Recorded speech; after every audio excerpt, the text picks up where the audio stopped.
Hello mga ka-PSO! Halaman naman ang ating content ngayon kasi wala akong ibang content. Kunin natin yung tinanim ng aking kung fu. O yan, meron siyang halaman na iisa ang kanyang puno, ngunit merong dinagdag na dalawang variety. So nagiging 3-in-1. Yan, yung malapad na dahon, yan ang dinagdag niya. And then yung pino, ayan, may pino, parang pine tree. Yan ang dinagdag niya sa halaman na iyan. Ano kayang tawag sa halaman na iyan?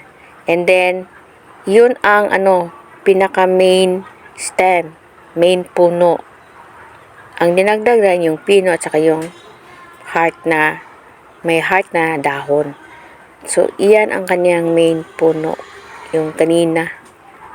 So, dinagdag yung parang pine tree. So, ang tawag yan ay grafted plants. So, instead na isa lang ang uri niya, dinagdagan ng dalawa, ay nagiging 3-in-1. O, 3-in-1 na yan. So, in one halaman ay merong dinagdag na dalawang uri ng variety ng halaman. So, kaya nagiging 3-in-1. Ayan. So, si Kung Fu ang niyan, nag-graft. Mahilig siya ng halaman, ngunit ako hindi. So, pinakialaman ko halaman niya. Ayan. Yun ang dinagdag niya, yung malapad ang dahon. Yung heart.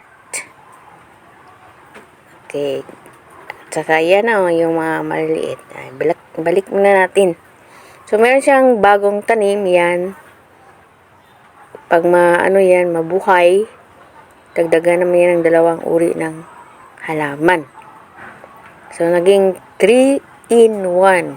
Kasi meron siyang tatlong variety in one stem.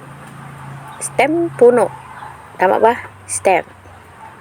So, mahilig si Kung Fu ng mga halaman. Sa ikaganda ng inyong bakuran, magtanim ng maraming halaman. Meron din akong kalabo para sa ubo. Meron din akong gabi-gabi. Araw-araw, gabi-gabi. Meron din akong maamoy dito. Meron din akong na-sight na tao, si Kung Fu. Nandun si Kung Fu, hindi niya alam na pinakialaman kong yung halaman niya. Tago tayo, guys.